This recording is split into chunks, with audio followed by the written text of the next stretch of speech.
பக்கங்கள். Hi friends, இது மாலிகாவின் கேளுங்க கதை கேளுங்க.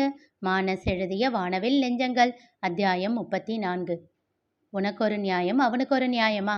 நீ பண்றது சரின்னு நினைக்கும் போது அவன் செய்கிறத மட்டும் ஏன் தப்புன்னு சொல்ற? முரளி கேட்டதில் அதிர்ச்சியாக அவனை பார்த்தாள் நித்யா. பின் யோசனையோடு முழங்கால்களை கட்டிக்கொண்டு அவனை ஆழமாக பார்த்தாள். அவள் பதில் எதுவும் உரைக்காமல் இருக்கவும் நிமிர்ந்து அவள் முகத்தை பார்த்தான் முரளி. அவனை பார்த்ததும் ஏளனமான புன்னகை ஒன்றை சிந்திவிட்டு கேட்டாள், ஓ, விஷயம் தெரிஞ்சிடுச்சா? நினைச்சேன். என்னடா இத்தனை நாள் இல்லாம என்னைக்கு வித்யா ஃபோன் பண்ணிக்கிட்டு இருக்கான்னு. நீங்க தான் மன்னிப்பு கேட்க சொல்லி அங்க ப்ரெஷர் கொடுத்தீங்களா? சரியாக அவள் பாயிண்டை பிடித்து விட பெருமூச்சு ஒன்றை விடுத்தான் முரளி. ஆமா, அவ பண்ண தப்புக்கு மன்னிப்பு கேட்டுதானே ஆகணும். அது அவ தானா கேட்கணும் மாமா, ஃபோர்ஸ் பண்ணக்கூடாது. அவளுக்கு இப்போ புரியாதுமா. அவளும் கல்யாண வாழ்க்கைக்குள்ள போய் மினிமம் 1 வருஷம் வாழ்ந்தாதான் அவளுக்கு புரியும். அன்னைக்கு உன்னை புரிஞ்சுக்குவா. தப்பு பண்ணதா ஃபீல் பண்ணுவா. அப்போ உன்கிட்ட மறுபடியும் மனசார மன்னிப்பு கேட்பா. அது வரைக்கும் அவ போக்கில் விட்டுடு. எதுக்கு இந்த பிடிவாதம்? இப்போ நான் எதுக்கு சமாதானமாகணும்? அவ 1 வருஷம் கழிச்சு கேட்டாலும் சரி, 2 வருஷம் கழிச்சு கேட்டாலும் சரி, அப்போவே நான் அவளை மன்னிச்சுட்டு போறேன். சரிம்மா, ஆனா உன்னோட அப்பா அம்மாவை பத்தி யோசிச்சியா? அப்பாவை பத்தி அப்படின்னு வேணும்னா சொல்லுங்க. அம்மாவை பத்தி என்ன இருக்கு யோசிக்க? நித்யா, உன்னோட கோபம் நியாயமானதுதான், இல்லைன்னு சொல்லல. அவங்க உன்னோட அப்பா அம்மா. இப்படி கோபப்பட்டு வித்யாவோட கல்யாணத்துல அவங்கள அவமானப்படுத்த போறியா? அது சரின்னு நினைக்கிறியா? அவங்க எப்படி வேணும்னாலும் நினைச்சிட்டு போகட்டும். நீ ஒரு மகளா சரியா இருக்க வேண்டாமா? அவங்க அவளுக்கு தானே மாமா சப்போர்ட் பண்றாங்க. இப்போ நீ அஸ்விக்கு சப்போர்ட் பண்ணதுனால நீ தப்பு பண்ணதா ஆகிடுமா? மாமா, இது சின்ன பிள்ளைங்க விஷயம். பெத்தவங்களுக்கு எப்பவுமே அவங்களோட பிள்ளைங்க சின்ன பிள்ளைங்க தாமா. வயசு ஏற ஏற அதுக்கேற்ற பிரச்சனைகள் தான் வரும். உனக்கு இந்த ரப்பர் விஷயம் ரொம்ப சின்னதா தெரியலாம். ஆனா ஆதிக்கும் அப்படியே தான் இருக்கும்னு நினைக்கிறியா? எந்த வயசுலையும் 2 பேருக்குமான வயசு வித்தியாசம் அதே தானம்மா. என்ன, ஆதிக்கும் அஸ்விக்கும் 1 வருஷம் வித்தியாசம், உனக்கும் வித்யாவுக்கும் 2 வருஷம் வித்தியாசம், அவ்வளவுதான். இது எப்பவும் மாறப்போறதில்லையே. ஒரு அப்பா அம்மா 2 பிள்ளைங்களையும் சமாதானமா அரவணைச்சு போகணும்னு தான் நினைப்பாங்க. அதுக்காக உன்னை தூக்கி போட்டுட்டாங்கன்னு அர்த்தமா? கொஞ்சம் விட்டு கொடுத்துடு நித்யா. நான் நேத்தே மாமா கிட்ட கோபமா பேசிட்டேன். அதனால எல்லாருக்கும் கொஞ்சம் பயம் இருக்கும். இன்னொரு தடவை அப்படி யாரும் உன்கிட்ட பேச மாட்டாங்க, சரியா? அதனால தான் சொல்றேன். இப்போதைக்கு வித்யா கேட்குற மன்னிப்பை ஏத்துக்கிட்டு அப்பா அம்மா கூட சகஜமா இரு, புரியுதா? அவள் பதில் எதுவும் சொல்லாமல் அமைதியாக இருந்தாள். நித்யா, இன்னும் என்ன யோசிக்கிற? சரி மாமா, எனக்கு கொஞ்சம் டைம் கொடுங்க, நான் யோசிச்சு முடிவெடுக்கிறேன். சரி. அமைதியாக அங்கிருந்து எழுந்தாள். அவள் கொஞ்சம் நகர்ந்ததும் ஆதித்யாவும் அஸ்விதாவும் சக்சஸ் என்ற ஐஃபை தந்துவிட்டு இருவரும் ஒன்றாக அமர்ந்து கொண்டனர். இடுப்பில் கையை வைத்து இருவரையும் முறைத்தவள் பின்பு முரளியை பார்த்தாள். அவன் அவள் பார்வையை தவிர்த்துவிட்டு கிரியிடம் திரும்பிக் கொண்டான். டிராமா பண்றீங்களா எல்லாரும்? இருங்க, நாளைக்கு உங்களுக்கு காஃபி போடுவேன்ல, அப்போ அதில் உப்பு அள்ளி கொட்டுறேனா இல்லையான்னு பாருங்க என்று மூக்கு விடைக்க கோபமாக முரளியிடம் சொல்லிவிட்டு அங்கிருந்து சென்றாள்.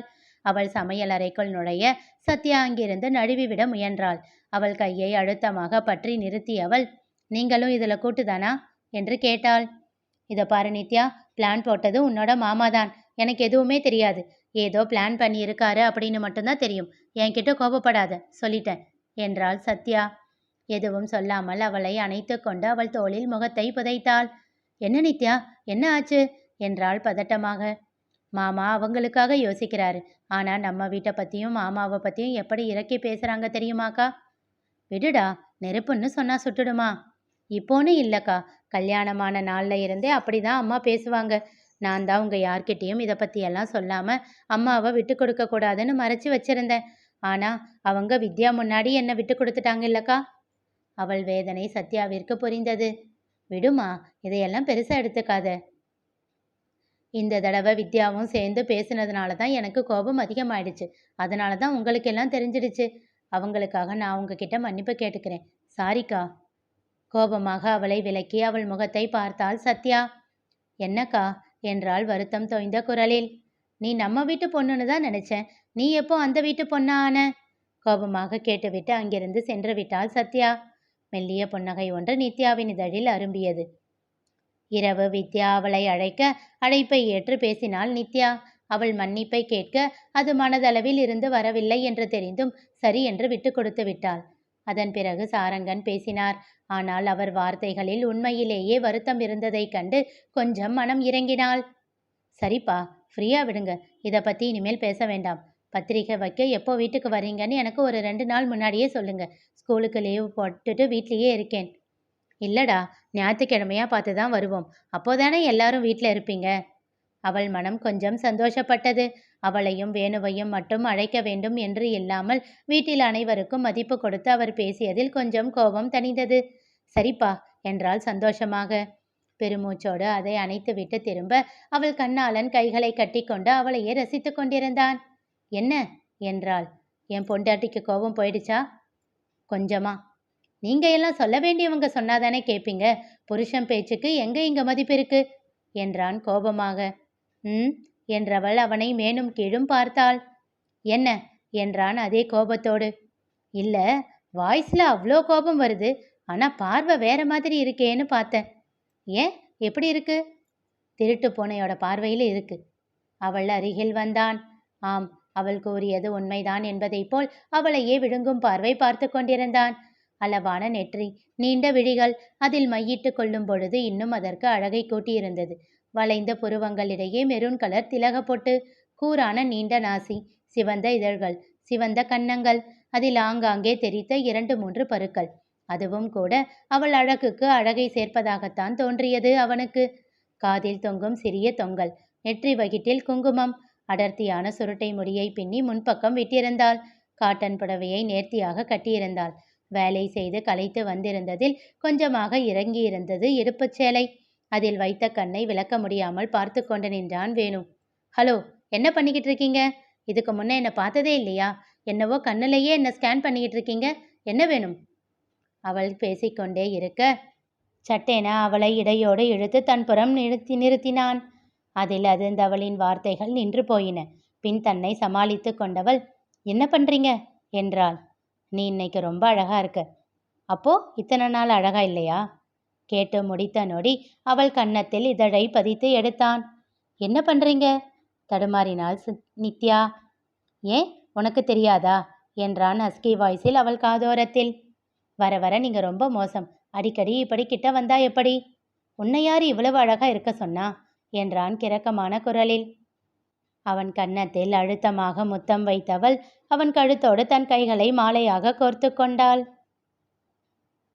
மறுநாள் காலை மணி 7 நெருங்கும் வேளையில்தான் நித்யா எழுந்து வெளியில் வந்தாள். சத்யாவும் முரளியும் சோஃபாவில் அமர்ந்து ஏதோ பேசிக்கொண்டிருந்தார்கள். அவர்களை கண்டவள் புன்னகைத்தாள். குட் மார்னிங்க்கா. குட் மார்னிங் மாமா. அப்போதுதான் அவளை பார்த்த இருவரும் புன்னகைத்தார்கள். சண்டே கூட ஏங்கா இவ்வளவு சீக்கிரமா எந்திரிக்கிறீங்க என்றாள் செல்ல கோபத்தோடு. விடுடி, பழகிடுச்சு. உனக்கு தெரியாதா? அவ தான் அலாரம் இல்லாமலேயே நேரத்துக்கு எழுந்திருக்கிறவ தானே என்றான் முரளி. புன்னகையோடு அங்கிருந்து நகர்ந்தாள் நித்யா. நீ காஃபி போட்டுக்கும்போது மாமாவுக்கு சேர்த்து போடுடி. என்றவள் மாமா என்று அழைத்தாள். என்னம்மா என்றான் முகத்தை நிமிர்த்தி. சக்கரை போடவா உப்பு போடவா என்றாள் தலை சாய்த்து கிண்டலாக. உரக்க சிரித்தான் அவன். எது வேணும்னாலும் போடு, நான் குடிக்கிற மாதிரி போடு என்றான். சாமர்த்தியம்தான், உங்ககிட்ட பேசி ஜெயிக்க முடியுமா என்று விட்டு சிரித்தவாறு சென்று விட்டாள் நித்யா. காஃபியை கொண்டு வந்து முரளியிடம் நீட்டினாள். அப்போதுதான் அவர்கள் இருவரும் எதை பற்றி பேசிக்கொண்டிருக்கிறார்கள் என்பது தெரிந்தது. நந்து ஜாதகத்திற்கு பொருத்தமான வரன்கள் வந்திருக்க அவற்றை பார்த்து இருவரும் அலசிக்கொண்டிருந்தார்கள். நித்யாவிற்கு ஏதோ உந்த. அக்கா, நான் ஒன்று சொன்னா கோச்சுக்க மாட்டீங்களே என்று கேட்டாள். சொல்லுடி, என்ன விஷயம்? இல்லை, கொழுந்தனார்கிட்ட இதை பற்றி பேசுனீங்களா? ஏம்மா அப்படி கேட்குற? இல்லை மாமா, கல்யாணத்துக்கு அவர் சம்மதம் சொன்னாரா? இது என்னடி கேள்வி? இரு சத்யா, ஜாதகம் எழுதியிருக்கோம், உனக்கு கல்யாணம் பண்ண முடிவு பண்ணியிருக்கோம் அப்படின்னு சொன்னேன். சரின்னு சொன்னானே. அது சரிதான் மாமா என்று சொன்னவள் அடுத்து சொல்ல தொடங்கும் முன் நந்துவின் அறை கதவு திறந்தது. நந்து வெளியில் வந்தான். சுதாரித்து கொண்ட நித்யா, அப்போ சரி மாமா என்றாள். அவளுடைய இரு வாக்கியங்களையும் சேர்த்து பார்த்தவனுக்கு முரண்பாடு தெரியவே அவளை ஆராய்ச்சியாக பார்த்தான். அவள் பார்வை ஒருமுறை நந்துவை தீண்டிவிட்டு பின் அவளுடைய காஃபியில் தங்கியது. அவள் ஏதோ சொல்லத் தொடங்கி நந்து வந்துவிட்டதால் அதனை அப்படியே மாற்றிவிட்டாள் என்பதை புரிந்து கொண்டான். பிறகு அதை பற்றி தனியாக நித்யாவிடம் பேச நினைத்து அதனை அப்படியே விட்டுவிட்டான். காலை கடன்களை முடித்து கொண்டு வந்த நந்துவிற்கு காஃபி போட சத்யா எழுந்து சென்றாள். அவன் வந்து முரளியின் அருகில் அமர்ந்தான். பக்கவாட்டில் இருந்த நாற்காலியில் அமர்ந்திருந்த நித்யா நந்துவை ஆழ்ந்து பார்த்தவாறே கேட்டாள். கொழுந்தனாரே, உங்க விஷயந்தான் காலையிலேயே போய்கிட்டு இருக்கு. நீங்களும் வேணும்னா பாருங்க, பார்த்துட்டு உங்களுக்கு எது ஓகேன்னு சொல்லுங்க என்றாள். முரளி நந்துவை கூர்மையாக கவனிக்கத் தொடங்கினான். ஆனால் தினசரியை எடுத்து புரட்டி கொண்டிருந்தவன் அதிலிருந்து தலையை நிமிர்த்தாமல், எனக்கு என்ன தெரியும் அண்ணி, அண்ணனும் அண்ணியும் என்ன சொல்றாங்களோ அதுதான் என்றான். முரளியின் பார்வை சட்டென்று நித்யாவை தீண்டியது.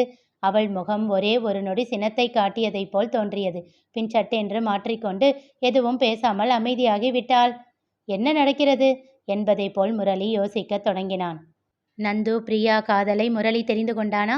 தெரிந்து கொள்ள தொடர்ந்து கேளுங்க. கதை கேளுங்க. மீண்டும் சந்திப்போம்.